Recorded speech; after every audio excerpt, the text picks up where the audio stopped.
about the idea of branding in a global setting. Large companies, lots of large footprint, a lot of different properties. So I want to try to give you an idea of the things from a real estate perspective. What would you require of your company? So I'm trying to put myself in your shoes.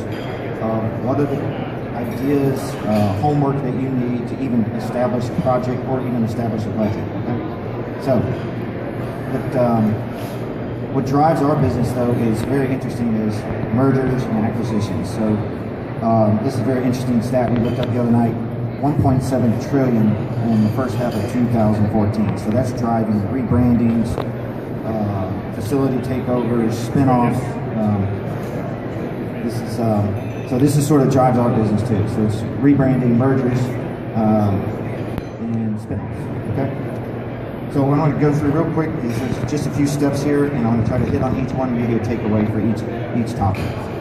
So first consideration is, and again, I'm putting myself in the shoes of real estate.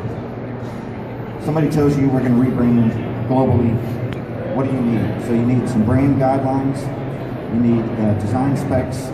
You need some signage guidelines. And a lot of times we see customers come to us and they have maybe 1 or 2 pages out of the branding guideline that might show a logo and business card artwork, and we're just like, well, that's not good enough, and we really need some details from your team as what is the new design going to look like, what are the colors, what are the ideas. So here, just to give you an idea, we use our own logo. Signage is a very broad spectrum. So you think about going from the 2D to the 3D. So just even in this very simple example, you've got wall signs, lobby signs, monument signs, directional signs. So there's literally hundreds of applications when you really think about certain projects that might have 100 or 200 or 300 locations around the world. There could be literally thousands of signs. So what do we do? How do we get started? The first step in a real estate perspective is actually understand your portfolio. If I had $1 for every time we had to do this, I would not be sitting here, I'd be rich. Because it's amazing how many times we're told we've got 100 locations around the world, go take care of it. And we have to literally find out where are the locations, what's the address, what's the square footage, how many people work there, is it a warehouse? So we've got to start with the basics. At least build a database, try to get, even the first bit is, do you own it or you lease it? So we've got to start with some good data that tells us, at least from a high level, what is out there. The other major factor we run into is who's paying the bill. Most global programs, generally, it's paid for by the headquarters in US dollars or euros or whatever. That works well. But what happens is when a corporation dictates a rebrand and then pushes the money down to the regional or site level with not the compensation, then generally you get a lot of pushback from the sites. So there may be, I'll just use some examples. Is Microsoft bought Nokia, about 100 locations around the world, all paid for through central budget through Seattle. Makes the job go quicker, everybody's on board, and makes things go much smoother. This is just something, when you download the presentation, this just gives you an idea. When you think about a signage program, it's not all about the cost of the sign. There's a lot of other parts that go with it. So you've got project management, you've got surveys, local permitting, the service fees. The old signs are taken down, you paint the wall, you put up the new sign, you recycle the old sign. So there's a lot of other things that go with it. When somebody says, oh, well, what does a sign cost? So you see, that's really only 35% of the budget. So there's a lot of things to consider when you really look at the big picture from soup to nuts, what's really involved. I know you probably can't read this, but this gives you an idea of the timeline. There's a lot of steps that need to be taken. You can't really jump from design to installation. There's prototypes, there's permit approvals, there's budget approvals. There's a lot of steps that need to go through. You can't really break the process. We have some clients that sometimes really push hard on that, but then generally that leads to a lot of shortcuts. They really don't get the value of what they should. They're spending a lot of money. They want to get a signed program that's going to be out there for 10 or 15 years. Major factors that really drive the chaos of a project like this. These are big projects, very complicated, is understanding the initial timeline from the management. What do they expect when they say we're going to rebrand? Do they really know what's going to take 2 or 3 months? What's the goal? Like unveiling, is there an unveiling plan? Do they really expect to see on day one? What do they expect to see? Temporary signs, new signs, the old signs removed. So there's a lot of things to consider from the upper management group. Is what do they expect as this program is going to roll out in a realistic date? Now I'm going to go to the next. So prototypes, basically, you can save. Actually, so it's spending money to save money. When you look at prototypes, this is a great example. A new Axalta was a spin-off from DuPont, $4 billion company.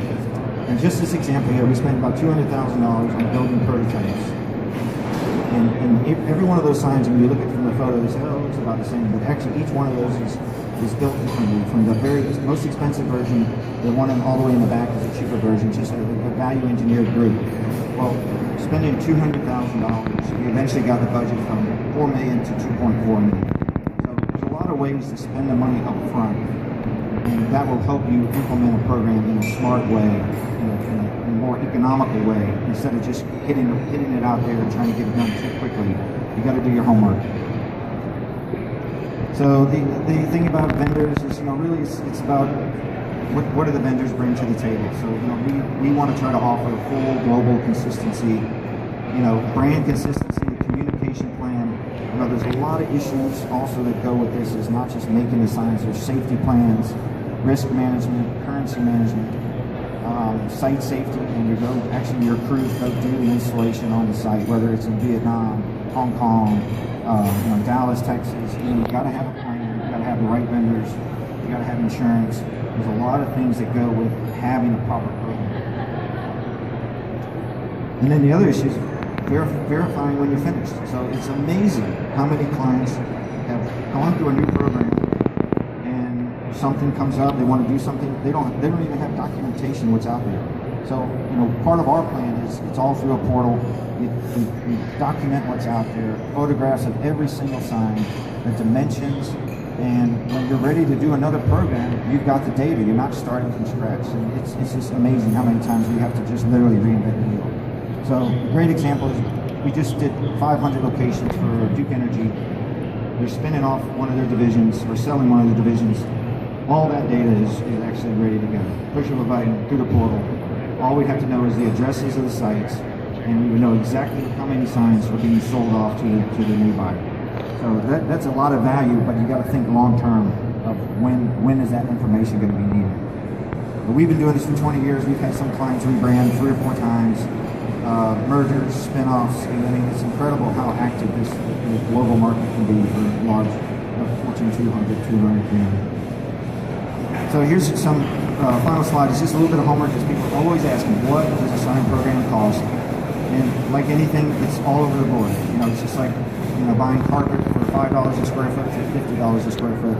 But we try to give some examples here. So I didn't want to put the names. So really, we've got a high-tech company, 36 sites, 24 countries.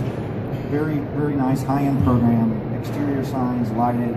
That's ended up being $33,000 a site. The second one was another high-tech company, 89 sites, bigger program. Not quite as large exterior illuminated signage. Ends up being $15,000 a site. The last example was a large, this Axalta was a large industrial company, like I said, $4 billion company, 70 sites around the world, but really large facilities, a lot of square footage. And and you can see here, so only 70 sites, but 2,000 signs in the program. Now that could be from very small signs to very, very large signs, but that's a lot of work, and ends up being $34,000 a site. I'd say the last example is that a program like a Duke Energy, 500 sites, all non-lighted, so more facility functional signage. So in the non-lighted world, that ended up being about $8,000 a site. So you can see it's a very broad range, and it really depends on the types of facilities and the visibility of the company. So, Microsoft, they might want really large lighted signage because you're in great locations, where maybe another industrial company that has warehouses, way off the interstate. They don't need huge physical signage. They might need more functional signage. So, the broad range could be literally from 5,000 to 35,000 a site. So a lot to do with that data input of what does the real estate portfolio look like. So, thank you very much. Any questions? I'll be glad to answer. My team is back here too. So. Do you get involved with branding inside the facility, where you're trying to promote?